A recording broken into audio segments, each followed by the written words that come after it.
Students, आज इस video में अब हम कैम चक्र की क्रियाविधि का अध्ययन करेंगे। कैम चक्र जो है, जैसा कि अपन ने पिछले वीडियो में देखा कि कैम चक्र की जो मैकेनिज़्म होती है वो दो समय में, मतलब कोशिका तो एक ही होती है लेकिन टाइम पीरियड जो होता है वो अलग अलग होता है। तो दो समय में विभाजित होती है, यानी कि कुछ क्रियाएं रात के समय होती हैं, कुछ रिएक्शंस रात के समय होती हैं और कुछ रिएक्शंस ऐसी होती हैं जो दिन के समय में होती हैं। कोशिका तो वही होती है जिसे अपन मीज़ोफिल कोशिका या मध्योतक कोशिका कहते हैं। तो इसमें अपन देखते हैं, इसमें देखें ज़रा, ये नाइट के समय है। रात के समय में क्या होगा, क्योंकि ये ज़ीरोफिटिक प्लांट्स हैं तो इनमें रंध्र रात के समय खुलेंगे। सभी में ऐसा नहीं होता, लेकिन जिनमें कैम चक्र पाया जाता है उनमें इस तरीके की मैकेनिज्म पाई जाती है कि रात के समय में ये रंध्र खुलते हैं। रात के समय में रंध्र खुलने से फ़ायदा ये है कि रात के समय में वाष्पोत्सर्जन की प्रक्रिया नहीं होती है, इसीलिए जल की हानि तो नहीं होती है, लेकिन जो कार्बन डाइऑक्साइड होती है फोटोसिंथेसिस करने के लिए CO2 का कोशिकाओं के भीतर प्रवेश करना बेहद आवश्यक होता है। तो रात के समय में CO2 रंध्रों के माध्यम से मीज़ोफिल कोशिकाओं में भीतर प्रवेश करी है। तो ये यहाँ भीतर प्रवेश कर गई। भीतर प्रवेश करने के बाद ये जल से क्रिया करके HCO3- में कन्वर्ट हो जाती है। ये जो HCO3- है ये CO2 ही है एक तरीके से, लेकिन जल से क्रिया करके इस तरीके का इसने रूप ले लिया है। ये सबसे पहले इसका जो इनिशियल एक्सेप्टर होता है, मीज़ोफिल कोशिकाओं में प्रवेश करने के बाद इसका जो प्राथमिक ग्राही होता है वो फॉस्फोइनोल पाइरूवेट होता है। फॉस्फोइनोल पाइरूवेट, जिसे अपन PEP भी कहते हैं, ये एक 3 कार्बन का कंपाउंड है। ये अपन C4 चक्र में देख चुके हैं।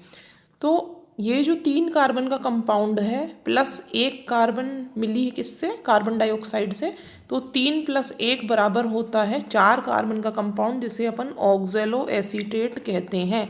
ये जो ऑक्जेलो एसीटेट है, जो एक 4 कार्बन का कंपाउंड है, ये मैलेट में कन्वर्ट हो जाता है और मैलेट वैक्यूल्स या रसधानियों के भीतर जाकर मैलिक एसिड के रूप में एकत्रित रहती है।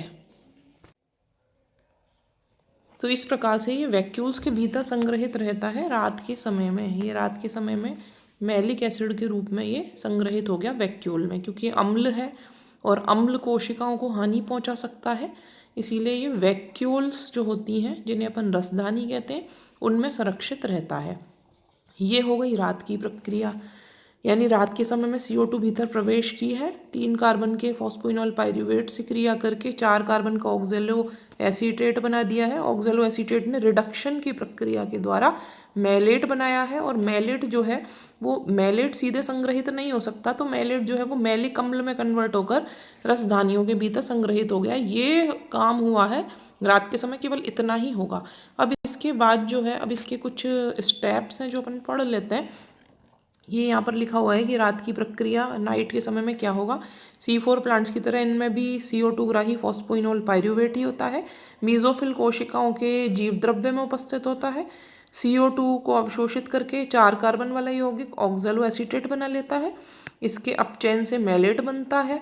यह मीज़ोफिल कोशिकाओं की वैक्यूल से मैलिक अम्ल के रूप में संचयित रहता है। ये हो गई रात की प्रक्रिया। अब दिन के समय में क्या होगा, ये जो प्रोसीजर है वो दिन के समय में होता है, डे में।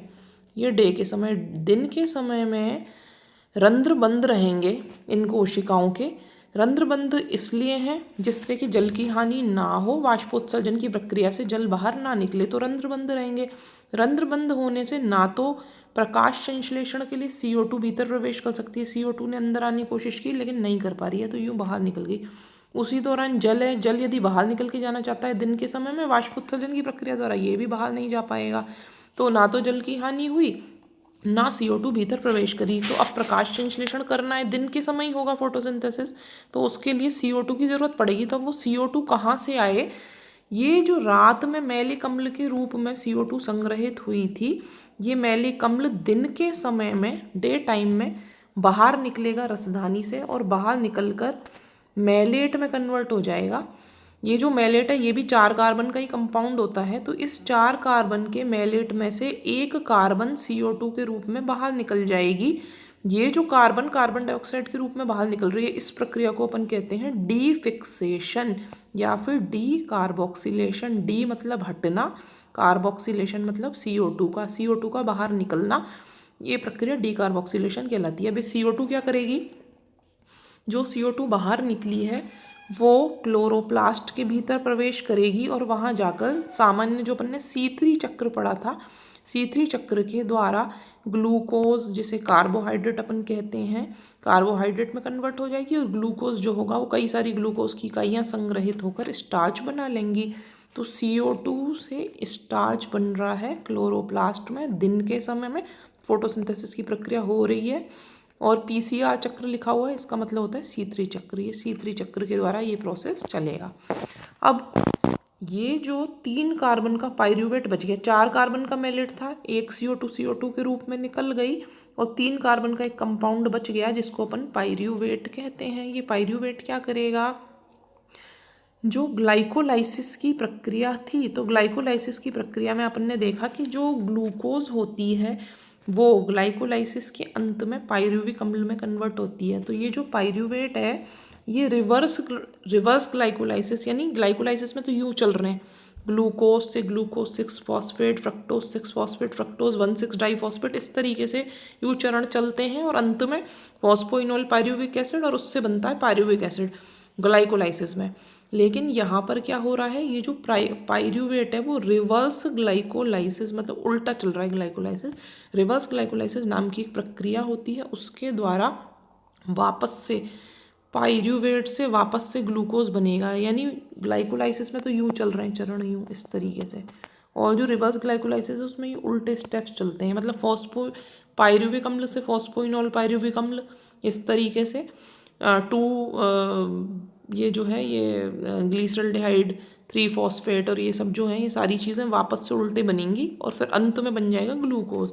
तो ये जो है इसको कह रहे हैं अपन, इस प्रक्रिया को अपन क्या कह रहे हैं कि पाइरूवेट जो है, पाइरूवेट से बन गया वापस से ग्लूकोज। तो ग्लूकोज को इन्होंने कह दिया है ट्रायोस फॉस्फेट, मतलब क्या चीज़ है, ग्लीसरल्डिहाइड 3 फॉस्फेट जो बनता है। ग्लीसरल्डिहाइड जो है वो 3 कार्बन का कंपाउंड है, तो ट्रायोस फॉस्फेट, और उससे फिर वापस से बनेगी ग्लूकोज, ग्लूकोज पर संग्रहित होकर बना लेगा स्टार्च। तो अब इसके चरण देख लेते हैं अपन। ये स्टेप्स दे रखे हैं कि दिन के समय होगा क्या, मैलिक एसिड रसधानी से बाहर साइटोप्लाज्म में आ जाएगा।